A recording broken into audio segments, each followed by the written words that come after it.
Robert Lee is a veteran area designer in the gaming industry, having worked on an array of projects ranging from South Park: The Stick of Truth to The Elder Scrolls Online and Fallout New Vegas, as well as its upcoming spiritual successor, The Outer Worlds.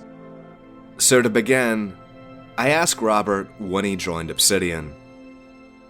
I joined up in September of 2008, joining the Alpha Protocol team late in development. I was tasked with salvaging some levels that were on the verge of being cut, and eventually ended up working on around 8 levels by the time the project shipped. It was a real trial by fire, and required a deep understanding of RPG mechanics, shooter gameplay, and choice systems, since virtually everything you do in that game impacts later outcomes. From there, I joined the small team that was doing pre-production for New Vegas. Next, I inquired about which areas he designed.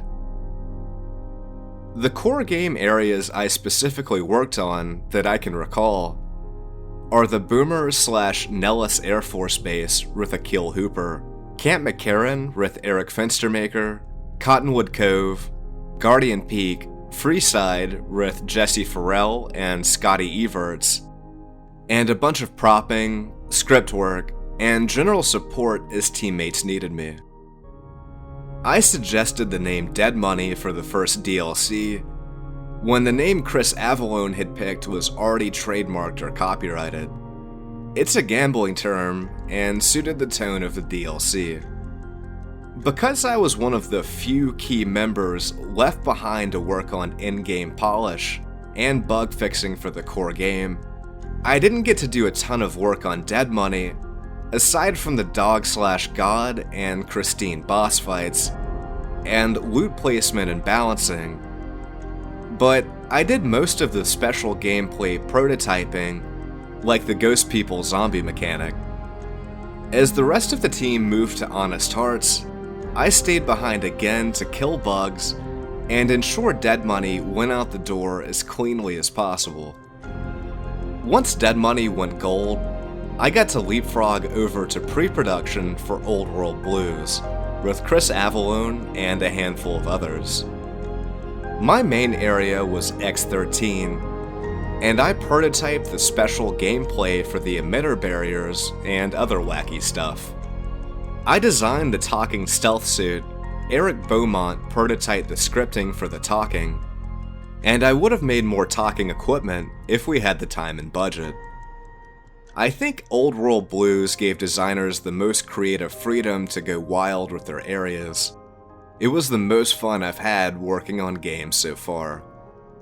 Once I got Old World Blues out the door, I came onto Lonesome Road as the loot commando, and basically spent my time placing and balancing loot, scripting, and helping with overall polish.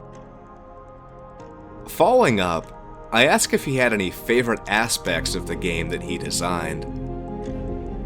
I really poured my personality into the areas I worked on, but my favorites would have to be X13, Mick and Ralph's.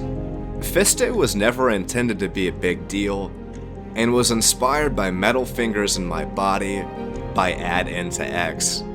Nellis AFB's artillery, Dead Money Ghost People, and the Dog/God boss fight. The recompense for the fallen Dog Tag Fist weapon was a special challenge handed down by Chris Avallone after seeing Mutant Chronicles. Denny McMurray and Sidney Wolfram helped with the art, while I did the scripting and balancing. We split the $100 prize. The majority of the Legion's settlements were cut during FNV's development, leaving Cottonwood Cove as one of the few Legion locations to actually appear. So I asked Kevin about his design process for the area. Most of FNV was inspired by actual locations in the Mojave, so the area was inspired by real-world Cottonwood Cove Marina on a much smaller scale. I wanted it to have a very makeshift feel. Existing buildings were appropriated shortly after the Legion took control, and it still hadn't quite made it past that rough staging ground phase of development. The guards and leadership were rough bastards who put a stranglehold on the area to ensure the Legion has an easy route for raids. The main issue I encountered was I had to have a runner spot the player and warn them as they entered the area. So I made a fairly linear entry, unless the player came down from the cliffs.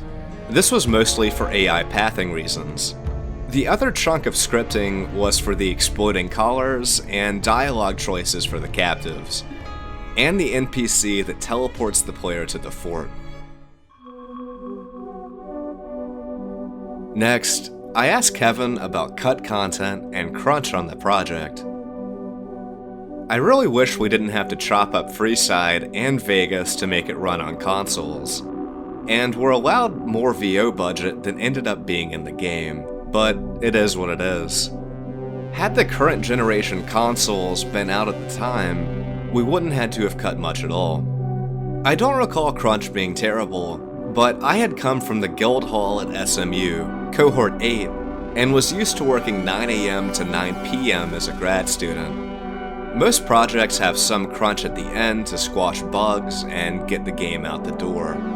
The end of core FNV was around the time that Obsidian changed policy on crunch, and mostly eliminated it by the time the last DLC had shipped.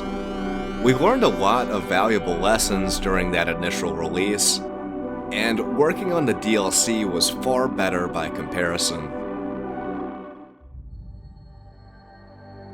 I've spoken about the core game's development issues in previous videos, and since Kevin stayed behind to fix bugs on the base game, while most of the team worked on Dead Money, I asked him about the challenges of FNV's development. I think the core problem we face as an industry is not having a solid grasp of the technical limitations of an engine before exiting pre-production. Companies like Bethesda are blessed in that they get to work in the same engine year after year, knowing what their engine is capable of for each release. Most companies don't have that luxury.